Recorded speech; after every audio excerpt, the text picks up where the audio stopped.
నమస్కారం దూరదర్శన్ వార్తలకు స్వాగతం నేను కీర్తి ముందుగా ముఖ్యాంశాలు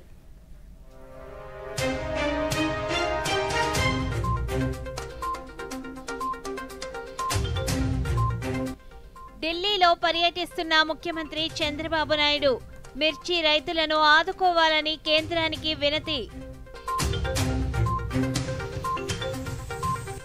ఈఎస్ఐ ఆసుపత్రుల లక్ష్యాలకు విఘాతం కల్పిస్తే ఉపేక్షించేది లేదన్న రాష్ట్ర కార్మిక శాఖ మంత్రి వాసంశెట్టి సుభాష్. ఈ నెల 23న ఏపీపీఎస్సీ గ్రూప్ 2 పరీక్షలకు కట్టుదిట్టమైన ఏర్పాట్లను సమీక్షించిన ప్రభుత్వ ప్రధాన కార్యదర్శి విజయానంద్. ప్రపంచంలోనే పైలట్ లైసెన్స్లను డిజిటలైజ్ చేసిన రెండో దేశంగా నిలిచిన భారత్. ఎలక్ట్రానిక్ పర్సనల్ లైసెన్స్ ను ప్రారంభించిన కేంద్ర మంత్రి రామ్మోహన్ నాయుడు. ప్రధాని మన్ కీ బాత్ కార్యక్రమం ఈ నెల 23వ తేదీ ఆదివారం ఉదయం 11 గంటలకు ప్రసారం. వార్తల్లోని వివరాలు చూద్దాం. ఆంధ్రప్రదేశ్ ముఖ్యమంత్రి నారా చంద్రబాబు నాయుడు ఢిల్లీలో పర్యటిస్తున్నారు. ఈ సందర్భంగా ఆయన మీడియాతో మాట్లాడుతూ ఆంధ్రప్రదేశ్లో మిర్చి రైతులను ఆదుకోవాలని కేంద్ర మంత్రిని కోరినట్లు తెలిపారు. రైతులను ఏ విధంగా ఆదుకోవాలో కేంద్ర మంత్రి దృష్టికి తీసుకువెళ్లామని పేర్కొన్నారు. సాగు ఖర్చులకు వాస్తవ లెక్కలు వేసి ధరలు నిర్ణయించాలని కేంద్రం ముందు పలు ప్రతిపాదనలు పెట్టినట్లు తెలిపారు. ధరల స్థిరీకరణ తీసుకోవాల్సిన చర్యలపై కూడా రాష్ట్ర ప్రభుత్వం దృష్టి సారిస్తుందన్నారు. ఎట్టి పరిస్థితుల్లో రైతులను ఆదుకునే బాధ్యత మన మీద ఉంది. రైతులను ఆదుకోవాల్సిన అవసరం ఉంది. ఏదైతే ఏ విధంగా ఆదుకోవాలనో వారికి అంతా కూడా సజెషన్స్ ఇచ్చాం. మామూలుగా అయితే ఎంఐఎస్ కింద మార్కెట్ ఇంటర్వెన్షన్ స్కీమ్ కింద 25% ఇంటర్వ్యూన్ అవుతారు. అది కూడా రేట్ ఎస్టాబ్లిష్ చేయడంలో ఐసిఏఆర్ ఏదైతే ఉందో ఆ వ్యవస్థ ఎస్టాబ్లిష్ చేశారు. వాళ్ళు కూడా ప్రాక్టికల్ రేట్ కాకుండా ఆంధ్రప్రదేశ్లో ఉండే కాస్ట్ ఆఫ్ కల్టివేషన్ తీసుకోకుండా వాళ్ళు ఒక రేట్ ఇచ్చే పరిస్థితికి వచ్చారు. అవన్నీ సరిచేయాలని చెప్పాను. రేపు ఒక మీటింగ్ పెట్టుకొని మళ్ళీ మాకు ఒక ఇన్ఫర్మేషన్ ఇస్తూ ఉంటున్నారు. రైతులను ఆదుకోవాలి. 25% సీలింగ్ తీసేసి అవసరమైతే వాళ్ళ యొక్క వ్యవస్థలో గ్రూప్ ఆఫ్ మినిస్టర్స్ ఉన్నారు, కమిటీ ఆఫ్ మినిస్టర్స్ ఉన్నారు. వాళ్ళు కూర్చొని నిర్ణయం చేసి రైతులకు మేలు చేయాల్సిన అవసరం ఉంది. రెండోది ఏదైతే 50% అంటే వాళ్ళు 50% ఇస్తే రాష్ట్రం 50% ఇవ్వాలనేది కూడా ఉంది. దాన్ని కూడా ఏం చేయాలని కూడా ఆలోచించమన్నాను. ఏదేమైనా కార్మికులకు ఉచితంగా ఉత్తమ వైద్యం సేవలు అందించే లక్ష్యంతోనే ఈఎస్ఐ ఆసుపత్రులను ఏర్పాటు చేశామని ఆంధ్రప్రదేశ్ రాష్ట్ర కార్మిక శాఖ మంత్రి వాసంశెట్టి సుభాష్ పేర్కొన్నారు. రాష్ట్ర సచివాలయంలో మంత్రి మీడియాతో మాట్లాడుతూ లక్ష్యాలకు విఘాతం కల్పించే విధంగా ప్రవర్తించే వైద్యులు సిబ్బందిని ఏమాత్రం ఉపేక్షించబోమని హెచ్చరించారు. రాజమహేంద్రవరం ఈఎస్ఐ వైద్యులు సిబ్బంది విధుల పట్ల నిర్లక్ష్య ధోరణిని స్వయంగా గమనించిన తదుపరే 5 వైద్యులను 4 అవుట్సోర్సింగ్ సిబ్బందిని విధుల నుంచి తొలగించినట్లు తెలిపారు. రాష్ట్రంలోని కార్మికుల భద్రత, సంక్షేమం, ఆరోగ్యానికి కూటమి ప్రభుత్వం అత్యధిక ప్రాధాన్యతను ఇస్తుందని తెలిపారు. ఆడుకుంటా ఉన్నారు రాజమండ్రి ఈఎస్ఐ హాస్పిటల్ వాళ్ళని కార్మిక సంఘాలన్నీ కూడా రోడ్లు ఎక్కడం జరిగింది. కంటిన్యూస్గా సుమారు 3 సార్లు మళ్ళీ వాళ్ళని వాన్ చేయడం కూడా జరిగింది. ఎలా ఉందంటే వ్యవస్థ, మేము అక్కడికి వెళ్ళేలోగానే మేము వస్తున్నామన్న ఇంటిమేషన్ వాళ్ళకి అంది. మరి వెంటనే హాస్పిటల్ నుంచే కొన్ని ఫోన్లు వెళ్ళటం, మేము వెళ్ళేసరికి అక్కడికి హాజరవడం జరుగుతూ ఉంది. ఇది వెంటనే ఈ విషయాన్ని అశ్రద్ధ వహిస్తున్నారని మేము అక్కడికి వచ్చి ఓపీని బట్టి ఒక అవగాహనకు వచ్చి నేను ఒక్కడనే వెళ్ళాలని సామాన్యుడి కింద అక్కడికి వెళ్ళిన వెంటనే అక్కడ పేషెంట్ని పట్టించుకోకుండా సుమారు ఓ బ్లడ్ టెస్ట్కి 5 hours రాష్ట్రంలో దివ్యాంగుల పెన్షన్ల పరిశీలన ఎంతో పారదర్శకంగా జరుగుతుందని రాష్ట్ర సూక్ష్మ, చిన్న, మధ్య తరహా పరిశ్రమల శాఖ మంత్రి కొండపల్లి శ్రీనివాస్ తెలిపారు. ఈ రోజు రాష్ట్ర సచివాలయంలో మంత్రి మీడియాతో మాట్లాడుతూ రాష్ట్రంలో దాదాపు 8 లక్షల దివ్యాంగులకు సామాజిక భద్రతా పెన్షన్లు అందిస్తున్నామన్నారు. ఇందులో ఇప్పటి వరకు 1,20,000 పెన్షన్ల పరిశీలన పూర్తి అయినట్లు తెలిపారు. మార్చి 15 కల్లా ఈ సర్వే పూర్తవుతుందని ఆయన తెలిపారు. మార్చ్ 15 డెడ్ లైన్ ఇచ్చారు. మార్చ్ 15 కల్లా కంప్లీట్ చేయమని చెప్పడం జరిగింది. ఇచ్చారు కానీ టైం ఎక్స్టెన్షన్ అడిగాం, ఎందుకంటే సచివాలయ ఎంప్లాయీస్తో మేము మల్టిపుల్ సర్వేస్ జరుగుతున్నాయి ప్యారలల్గా. సో వాళ్ళు కొంత టైం అడిగారు. సో కలెక్టర్స్తో రెగ్యులర్గా కాన్ఫరెన్స్లు పెట్టుకున్నాం, కలెక్టర్స్తో ఫాలోఅప్ చేసి కంప్లీట్ చేస్తున్నాం.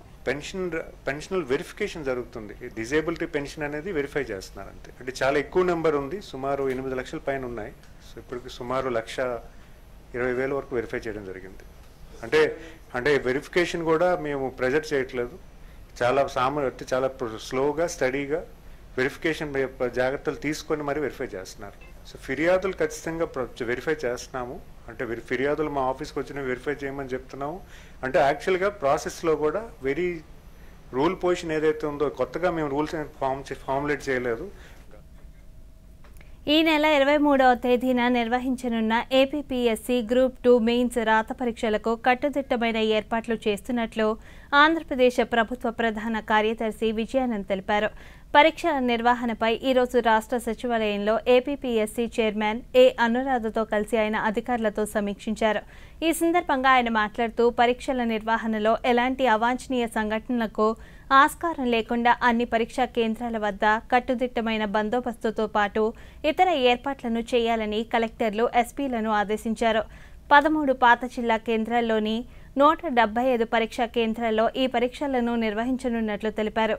పరీక్షల నిర్వహణకు సంబంధించి తీసుకోవాల్సిన చర్యలపై ఇప్పటికే మార్గదర్శకాలను జారీ చేశామని, వాటిని పూర్తిగా పాటించాలని స్పష్టం చేశారు.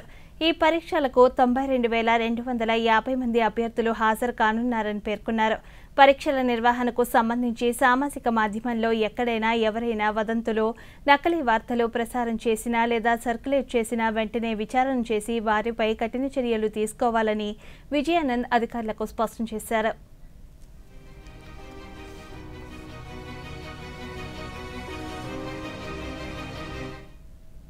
వెలిగొండ ప్రాజెక్టు పనులను పూర్తి చేయకుండానే గత ప్రభుత్వం జాతికి అంకితం చేసిందని రాష్ట్ర జలవనరుల శాఖ మంత్రి డాక్టర్ నిమ్మల రామానాయుడు ఆరోపించారు. ప్రభుత్వానిదని ఆ ప్రాజెక్టు పూర్తి కావాలంటే దాదాపు 4,000 కోట్ల రూపాయల నిధులతో పాటు 2 ఏళ్ల సమయం పడుతుందని రాష్ట్ర జలవనరుల శాఖ మంత్రి డాక్టర్ నిమ్మల రామానాయుడు తెలిపారు. గురువారం రాష్ట్ర సచివాలయంలో ఆయన పాత్రికేయులతో మాట్లాడుతూ 4.50 లక్షల ఎకరాలకు సాగునీరు, 25 లక్షల మందికి త్రాగునీరు అందజేసే వెలిగొండ ప్రాజెక్టు ప్రధాన పనులు ఏవీ పూర్తి చేయకుండా రైతులను గృహ నిర్బంధం చేసి పటిష్టమైన బందోబస్తు మధ్య ఆ ప్రాజెక్టును జాతికి అంకితం చేయడం జరిగిందన్నారు. 50,000 ఎకరాలకు సాగునీరు అందిస్తూ 25 లక్షల మందికి అంటే దగ్గర 1,000 కోటి పైబడి త్రాగునీరు అందించేటువంటి ప్రాజెక్టు మన వెలిగొండ ప్రాజెక్టు. పూర్తవ్వనటువంటి ప్రాజెక్టును కూడా పూర్తి చేసినట్లుగా భ్రమింపజేసేటువంటి విధంగా ఆ వెలిగొండ ఆ రోజు చంద్రబాబు నాయుడు గారు 1996 ఆయనే భూమి పూజ చేసి ప్రారంభించారు. గత వారం రోజుల క్రితం జరిగిన రివ్యూలో కూడా ఆ రోజు 96లో మనం భూమి పూజ చేసి ప్రారంభించినటువంటి వెలిగొండ నీటికి పూర్తి కాకపోవడం, 30 సంవత్సరాలైనా సరే అత్యంత వెనుకబడినటువంటి ప్రకాశం జిల్లా. ఆంధ్రప్రదేశ్లో విద్యుత్ ఛార్జీల పెంపు లేదని రాష్ట్ర విద్యుత్ నియంత్రణ మండలి చైర్మన్ ఠాకూర్ రామ్ సింగ్ ప్రకటించారు. 2025-26 సంవత్సరానికి సంబంధించి రాష్ట్రంలో విద్యుత్ ఛార్జీల టారిఫ్లను విడుదల చేశారు. తిరుపతిలో ఆయన మీడియాతో మాట్లాడుతూ ఏ విభాగంలో కూడా విద్యుత్ ఛార్జీలు పెంచడం లేదని స్పష్టం చేశారు. మార్చి 31 లోపు టారిఫ్లు విడుదల చేయాల్సి ఉన్నా ఫిబ్రవరిలోనే విడుదల చేస్తున్నామన్నారు. 3 డిస్కాంల ద్వారా రాబడి వ్యయాల మధ్య 12,632 కోట్ల రూపాయలు ఉందని వెల్లడించారు. ఏప్రిల్ 1 నుంచి ఇల్లు నిర్మించే వారికి వాణిజ్య టారిఫ్లకు బదులు డొమెస్టిక్ టారిఫ్లలో బిల్లులు అందిస్తామని తెలిపారు. అభిప్రాయాలను పరిగణలోకి తీసుకొని దానికి అనుగుణంగా డిస్కామ్స్ ఇచ్చిన సమాధానాలు క్రోడీకరించి జస్టిఫైగా చూసి అన్ని టారిఫ్లు నిర్ణయించడం జరిగింది. మొత్తం రాబడి అవసరం ఏపీఆర్సీ 3 డిస్కామ్ల కోసం 57,544.17 కోట్లు ఏఆర్ఆర్ని ఆమోదించడం జరిగింది. ఇది డిస్కామ్ల ఫైలింగ్ అంటే 1,324 కోట్లు తగ్గించి ఇవ్వడం జరిగింది. మొత్తం ఆదాయం ఏపీఆర్సీ ప్రకాశం జిల్లాలో 10వ తరగతి పరీక్షల నిర్వహణకు అన్ని ఏర్పాట్లు చేశామని జిల్లా రెవెన్యూ అధికారి బీసీహెచ్ ఓపులేసు తెలిపారు. ఒంగోలు కలెక్టర్ కార్యాలయంలో ఈరోజు 10వ తరగతి పరీక్షల నిర్వహణపై సమీక్ష నిర్వహించారు. ఈ సందర్భంగా ఆయన మీడియాతో మాట్లాడుతూ జిల్లా వ్యాప్తంగా 29,602 మంది విద్యార్థులు పరీక్షలకు హాజరవుతున్నారన్నారు. పరీక్షలు జరిగే సమయంలో విద్యుత్ సరఫరాకు అంతరాయం లేకుండా చర్యలు తీసుకుంటున్నట్లు తెలిపారు. పరీక్షా కేంద్రాల వద్ద మంచినీరు, వైద్య సౌకర్యాలు కల్పిస్తున్నామన్నారు. 17వ తారీఖు నుండి 31/3/2025 వరకు, తర్వాత 1/4/2025 వరకు రాష్ట్ర వ్యాప్తంగా జరగబోతున్నాయి. మన జిల్లాలో ఎస్ఎస్సి పబ్లిక్ ఎగ్జామినేషన్స్ జరిగే ముందు లైన్ డిపార్ట్మెంట్స్తో మీటింగ్ ఏర్పాటు చేయడం జరిగింది. గౌరవ కలెక్టర్ గారు ఈరోజు వాళ్ళకు మీటింగ్ ఏర్పాటు చేసి అన్ని రకాల ఏర్పాట్లు చేసుకోమని ఇన్స్ట్రక్షన్స్ కూడా ఇవ్వడం జరిగింది. మన ఎలక్ట్రానిక్ పర్సనల్ లైసెన్స్ ఈపీఎల్ను కేంద్ర పౌర విమానయాన శాఖ మంత్రి కింజరపు రామ్మోహన్ నాయుడు ఈరోజు ప్రారంభించారు. దీంతో ప్రపంచంలోనే పైలట్ లైసెన్స్లను డిజిటలైజ్ చేసిన రెండో దేశంగా భారత్ నిలిచింది. ఇకపై మన పైలట్లు ఈజీసీఏ యాప్ ద్వారా ప్రపంచవ్యాప్త ఏజెన్సీలకు నిరంతర రియల్ టైం వెరిఫికేషన్తో ఎప్పుడైనా వారి లైసెన్స్లను సురక్షితంగా పొందవచ్చు. ఇది భారతీయ విమానయానానికి కీలక ముందడిగని కేంద్ర మంత్రి తెలిపారు. భద్రత, ఇతర నిర్వహణను పెంచడం, ప్రపంచ ఉత్తమ పద్ధతులతో పైలట్లను సమీకరించడంలో ఇది ఎంతగానో దోహదపడుతుందని ఆశిస్తున్నట్లు తెలిపారు.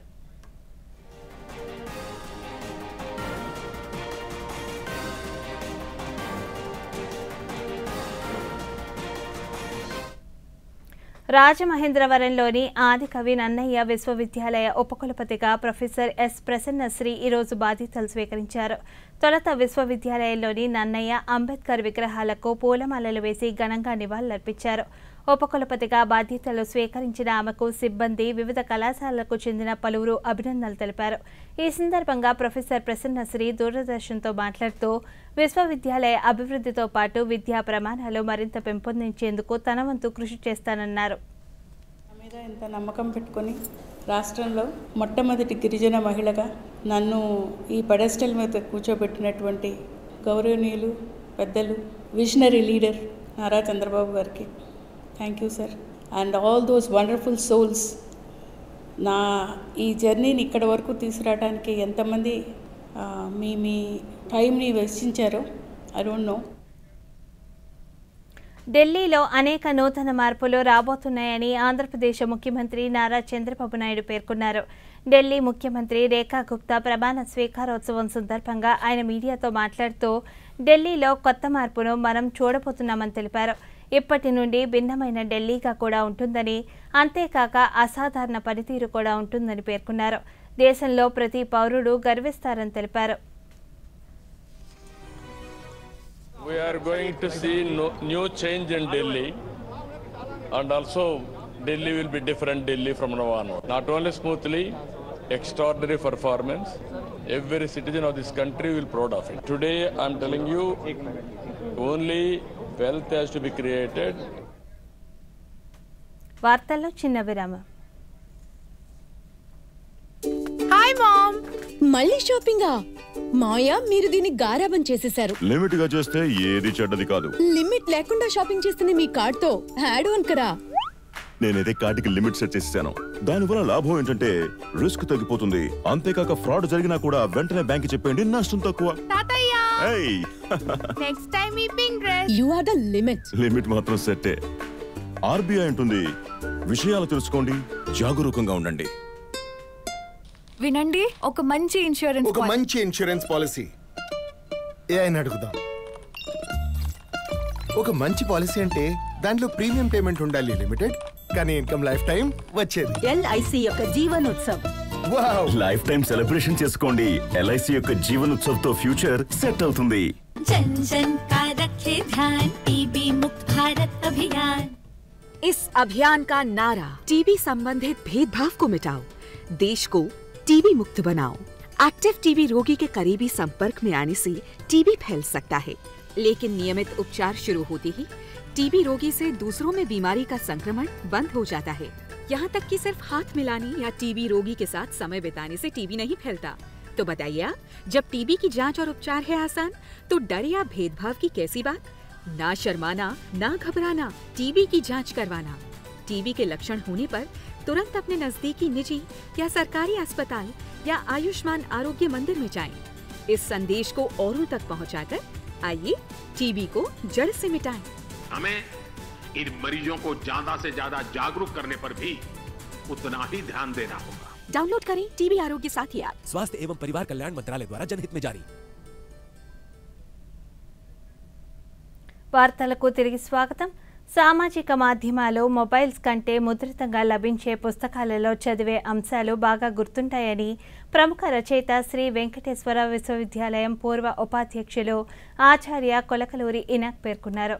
విభిన్న అంశాలను స్పృశిస్తూ నిజ జీవితాన్ని ప్రతిబింబించేలా చేసిన రచనలు ప్రజల్లో ఆలోచనలు రేకెత్తిస్తాయని దూరదర్శన్ ప్రాంతీయ వార్తా విభాగాధిపతి డాక్టర్ జి కొండలరావు నిర్వహించిన ప్రత్యేక ముఖాముఖిలో పలు విలువైన అంశాలను ప్రేక్షకులకు అందించారు. ఆ విశేషాలేంటో ఇప్పుడు చూద్దాం. మట్టి మనిషిలా మీరు రాసే రచనలు మరీ ముఖ్యంగా శ్రామిక వర్గాన్ని గుర్తిస్తూ వారి కష్టాన్ని, వారి పనిచేసే మట్టి వాసనలు కూడా మీ రచనల్లో చాలా సుస్పష్టంగా కనిపిస్తుంటాయి. ఒక కష్టజీవి గురించి, ఒక శ్రమ గురించి, ఈ భారతదేశంలో ఉండే అనేక అంశాలని ఇతివృత్తాలుగా చేసి మీరు మీ రచనల ద్వారా నవల్స్ రూపంలో, పుస్తకాల రూపంలో, కథానికల రూపంలో వెలువరిస్తూ ఉంటారు. ఇవన్నీ ఒక ఎత్తు. మరోవైపు మీరు ఒక విశ్వవిద్యాలయాన్ని నడిపించారు, వైస్ ఛాన్సలర్గా, ఉపాధ్యక్షునిగా. ఈ అనుభవాల సంకలనం, ఈ అనుభవాల నుంచి వచ్చిన సారాంశం మీ విశ్లేషణ ఎలా చెప్తారు? ఒకటి నిర్మాణాత్మకమైనటువంటి రచనా విధానం, రెండవది విద్యారంగాన్ని ఉపయోగకరమైనటువంటి కార్యక్రమంగా రూపొందించడానికి తీసుకునేటటువంటి శ్రమ. ఒకటి మానసిక పరిశ్రమ, మరొకటి విద్యా వ్యాసంగం. ఈ రెండు కూడాను నాకు మొదటి నుంచి ఇష్టమైన విషయాలు. అవి సాధన చేయడంలో నిరంతరం అటు రచన, ఇటు విశ్వవిద్యాలయ నిర్వహణ రెండు కూడా చేయడం నాకు బాగా ఇష్టమైన విషయం. అవి నాకు అనుకూలంగాను ఆత్మీయంగాను ఉన్నాయి. మీరు విద్యాభ్యాసం పూర్తి చేసిన తర్వాత మొదటిగా ఆంధ్ర విశ్వవిద్యాలయంలో ఉపాధ్యాయునిగా పనిచేశారు. మీ తొలి మెట్టు. ఆంధ్ర విశ్వవిద్యాలయంలో అప్పటికే చాలా గొప్ప గొప్ప మహనీయులు, పెద్దలు వైస్ ఛాన్సలర్స్గా సేవలు అందించారు. చాలా చారిత్రాత్మకమైన ఒక విద్యా కేంద్రం ఆంధ్ర విశ్వవిద్యాలయం. అక్కడ మీరు కొంతకాలం బోధన చేయటం, ఆ విశ్వవిద్యాలయం యొక్క ప్రభావం మీ మీద పడడం, ఇవన్నీ మీ భావి ప్రపంచంలో, మీ భవిష్యత్తులో, మీ రచనల మీద, మీ కథల మీద, మీ నోవెల్స్ మీద, మీ కథానికల మీద ఎలాంటి ప్రభావాన్ని చూపించాయని మీరు భావిస్తారు? నేను నా 17వ ఏట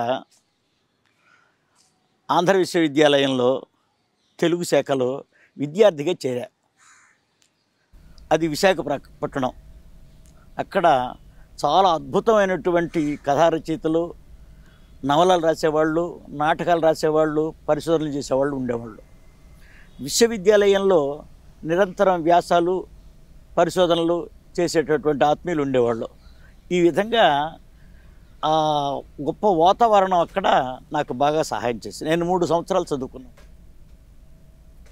దేశ రాజధాని ఢిల్లీ వేదికగా రేపటి నుండి 2 రోజుల పాటు school of ultimate leadership soul మొదటి సదస్సు నిర్వహించనున్నారు. పాఠశాల దశ నుండి విద్యార్థుల్లో నాయకత్వ లక్షణాలను ప్రోత్సహించేందుకు నాయకత్వ అంశాలు, దృక్పథాలపై వివిధ రంగాలకు చెందిన ప్రముఖులు ఈ సదస్సులో ప్రసంగించనున్నారు. రాజకీయ, మీడియా, ఆధ్యాత్మిక, క్రీడా, కళారంగాలకు చెందిన మేధావులు యువతలో నాయకత్వ దృక్పథం పెంపొందించేలా తమ అభిప్రాయాలు, సందేశాలు పంచుకోనున్నారు. ఈ సదస్సును ప్రధాని నరేంద్ర మోదీ ప్రారంభించి ప్రసంగించనున్నారు. అనంతరం భూటాన్ ప్రధానమంత్రి దాషో షెరింగ్ తోబ్గే గౌరవ అతిథిగా ముఖ్య ఉపన్యాసం చేస్తారు. ఈ నేపథ్యాన్ని పురస్కరించుకొని ప్రధాని స్పందిస్తూ స్కూల్ ఆఫ్ అల్టిమేట్ లీడర్షిప్ సదస్సు దేశ యువతలో నాయకత్వ చైతన్యాన్ని కలిగిస్తుందన్నారు.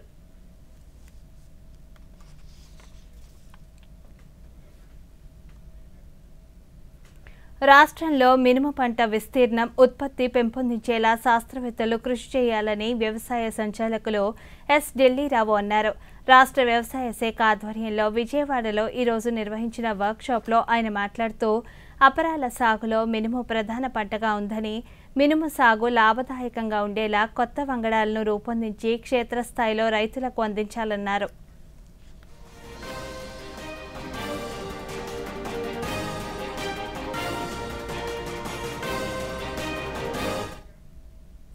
కేంద్ర హోంమంత్రి అమిత్ షా ఢిల్లీలో ఈరోజు యూనిటీ ఉత్సవ్ 2025 కార్యక్రమంలో ప్రసంగించారు. 5 రోజుల పాటు జరిగిన ఈ కార్యక్రమంలో 8 ఈశాన్య రాష్ట్రాల అథ్లెట్ల ప్రతిభను వెలికితీసేలా పలు క్రీడా పోటీలు నిర్వహించారు. North east association for social welfare సహకారంతో అస్సాం రైఫిల్స్ ఆధ్వర్యంలో ఈ కార్యక్రమం జరిగింది. ఈ సందర్భంగా కేంద్ర హోంమంత్రి అమిత్ షా మాట్లాడుతూ భారత్లో నెలకొన్న క్రీడా స్ఫూర్తి, సాంస్కృతిక వైవిధ్యాన్ని ఈ వేడుక ప్రతిబింబించిందన్నారు. యూనిటీ ఉత్సవ్ని ఘనంగా నిర్వహించిన అస్సాం రైఫిల్స్ ని అభినందించారు. नॉर्थ ईस्ट को देख रहा यहाँ मेरे सामने जो युवा उपस्थित हैं, इनको मैं बताना चाहता हूं कि हमारे प्रधानमंत्री जी ने नॉर्थ ईस्ट को अष्ट लक्ष्मी के रूप में पूरे भारत में प्रसिद्ध करने का काम किया। नॉर्थ ईस्ट के ये 8 राज्य भारत को हर तरह से ఢిల్లీ ముఖ్యమంత్రిగా రేఖా గుప్తా ఈరోజు ప్రమాణ స్వీకారం చేశారు. రామ్లీలా మైదానంలో వేడుకగా జరిగిన ఈ కార్యక్రమంలో Delhi lieutenant governor VK Saxena Rekha గుప్తాతో ప్రమాణ స్వీకారం చేయించారు. ఈ కార్యక్రమంలో ప్రధానమంత్రి నరేంద్ర మోదీ, రక్షణ మంత్రి రాజ్నాథ్ సింగ్, హోంమంత్రి అమిత్ షా, బీజేపీ జాతీయ అధ్యక్షుడు జేపీ నడ్డా, ఆంధ్రప్రదేశ్ ముఖ్యమంత్రి నారా చంద్రబాబు నాయుడు తదితరులు పాల్గొన్నారు. ఢిల్లీలోని కొత్త ప్రభుత్వంలో 6 కేబినెట్ మంత్రులు పర్వేష్ సాహిబ్ సింగ్, ఆశిష్ సూద్, మజిందర్ సింగ్ సిర్సా, రవీందర్ ఇంద్రజ్ సింగ్, కపిల్ మిశ్రా, పంకజ్ కుమార్ సింగ్లు కూడా ప్రమాణ స్వీకారం చేశారు. सभी शामिल हैं और ये अवसर हम सब के लिए बहुत विशेष है। मैं रेखा गुप्ता ईश्वर की शपथ लेती हूं कि मैं विधि द्वारा स्थापित भारत के संविधान के प्रति सच्ची श्रद्धा और निष्ठा रखूंगी। मैं भारत की प्रभुता और अखंडता अक्षुण्ण रखूंगी। मैं मुख्यमंत्री के रूप में अपने कर्तव्यों का श्रद्धापूर्वक और शुद्ध अंतःकरण से निर्वहन करूंगी तथा मैं भय या पक्षपात, अनुराग या द्वेष के बिना सभी प्रकार के लोगों के प्रति దేశంలో 30 ఏళ్లు అంతకంటే ఎక్కువ వయస్సు ఉన్న వారందరికీ 100% కవరేజీని నిర్ధారించడానికి కేంద్ర ప్రభుత్వం కీలక నిర్ణయం తీసుకుంది. ఈ మేరకు కేంద్ర ఆరోగ్య మంత్రిత్వ శాఖ ప్రత్యేక ఎన్సీడీ స్క్రీనింగ్ డ్రైవ్ను ప్రారంభించింది. దేశంలో నాన్ కమ్యూనికబుల్ డిసీజెస్ భారాన్ని తగ్గించేలా కేంద్ర ఆరోగ్య కుటుంబ సంక్షేమ మంత్రిత్వ శాఖ ఈరోజు ప్రత్యేక ఎన్సీడీ స్క్రీనింగ్ ప్రచారాన్ని ప్రారంభించింది. ఈ రోజు నుండి మార్చి 31 వరకు 30 సంవత్సరాల వయసు పైబడిన వారికి మధుమేహం, అధిక రక్తపోటు, నోరు, బ్రెస్ట్, గర్భాశయ, సాధారణ క్యాన్సర్లతో సహా నాన్ కమ్యూనికబుల్ వ్యాధులకు స్క్రీనింగ్ చేయనున్నట్లు కేంద్ర ఆరోగ్య మంత్రిత్వ శాఖ తెలిపింది. దేశవ్యాప్తంగా ఆయుష్మాన్ ఆరోగ్య కేంద్రాలు, ఆరోగ్య సేవా కేంద్రాలలో నిర్వహించనున్నట్లు కేంద్ర ఆరోగ్య మంత్రిత్వ శాఖ ప్రకటించింది.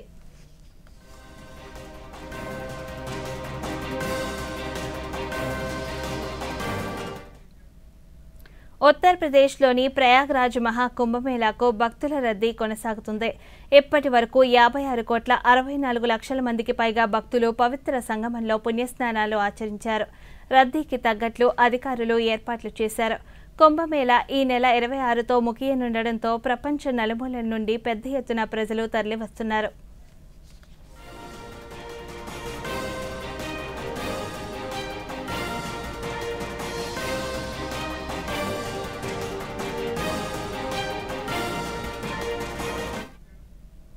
తమిళనాడు రాష్ట్రంలోని నాగపట్నం జిల్లాలోని కొడైకరై కేంద్రంలో విదేశీ పక్షుల సందడి చేస్తున్నాయి. ఈ పక్షుల కిలకిలలు ప్రకృతి అందానికి మరింత హంగులు అందపడుతున్నాయి. విదేశీ విహంగాల రాకతో 2 ద్వీపాలైన కోయంబత్తూర్, నెదుంతీవు వంటి ప్రాంతాలు ప్రత్యేక ఆకర్షణగా నిలుస్తున్నాయి. విదేశీ పక్షులు పర్యాటకులను కట్టిపడిస్తున్నాయి. విదేశీ పక్షుల విడిది కేంద్రం వేదారణ్యం వద్ద గేట్వే ఆఫ్ బర్డ్స్గా ప్రసిద్ధి చెందిన ఈ ఆశ్రయ కేంద్రం ప్రతి సంవత్సరం సెప్టెంబర్ నుండి మార్చి వరకు వలస పక్షులకు ఆతిథ్యం ఇస్తుంది. 47 జాతుల పక్షులు Russia, Iran, Iraq, Sri Lanka, Siberia, Australia వంటి సుదూర దేశాల నుంచి వేలాది కిలోమీటర్లు తీరాలు దాటి వస్తుంటాయి. పర్యాటకులు పక్షులను చూడడానికి టెలిస్కోపులు అటవీశాఖ ఏర్పాటు చేసింది. విదేశీ పక్షులను చూసేందుకు సందర్శకులు భారీగా తరలివస్తున్నారు.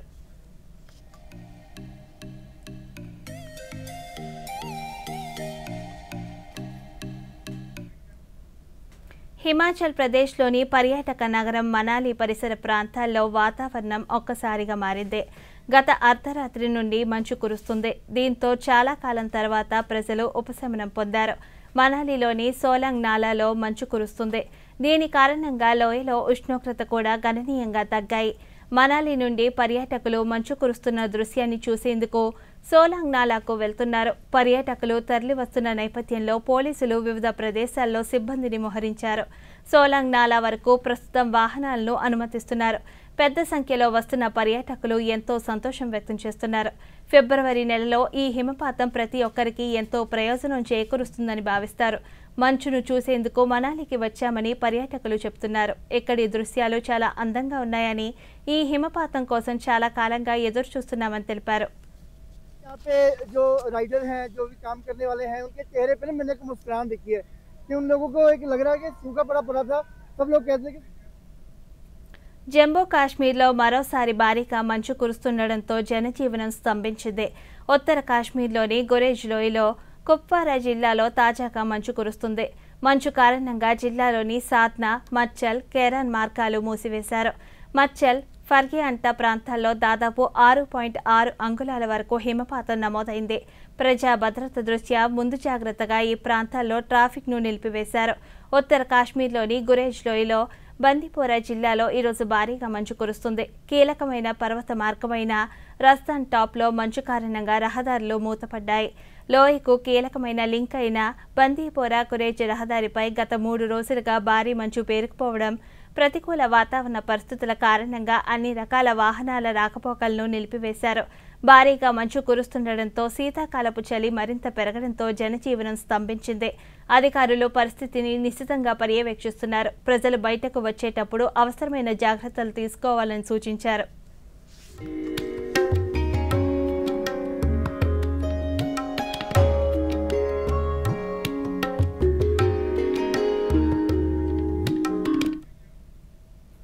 దేశీయ స్టాక్ మార్కెట్ సూచీలు ఈరోజు నష్టాల్లో ముగిశాయి.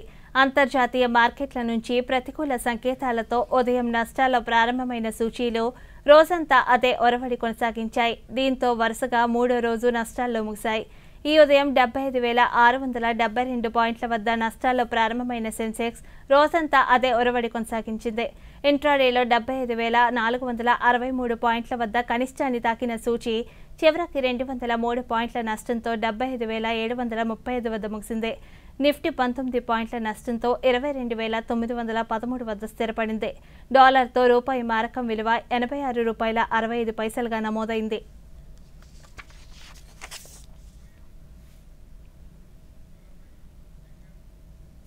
ప్రధానమంత్రి నరేంద్ర మోదీ తన మనసులోని భావాలను దేశ ప్రజలతో పంచుకునే మన్ కీ బాత్ కార్యక్రమం 119వ సంచిక ఈ నెల 23వ తేదీ ఆదివారం ఉదయం 11 గంటలకు ప్రసారమవుతుంది. ప్రజలు తమ అభిప్రాయాలను నమో యాప్ ద్వారా కానీ, స్వర సందేశాలనైతే 1800117800 నెంబర్కు రేపటిలోగా పంపవచ్చు. అలాగే www.mygov.in వెబ్సైట్ ద్వారా కానీ 1922 నెంబర్కు మిస్డ్ కాల్ ఇవ్వడం ద్వారా తిరిగి మన మొబైల్కు వచ్చే సంక్షిప్త సందేశంలోని లింక్ ద్వారా కూడా అభిప్రాయాలను తెలియజేయవచ్చు. ఆకాశవాణి సమన్వయంతో దూరదర్శన్ ఛానళ్లు మన్ కీ బాత్ కార్యక్రమాన్ని ప్రసారం చేస్తాయి. ఈ కార్యక్రమ తెలుగు అనువాదం వెనువెంటనే దూరదర్శన్ సప్తగిరిలో ప్రసారమవుతుంది.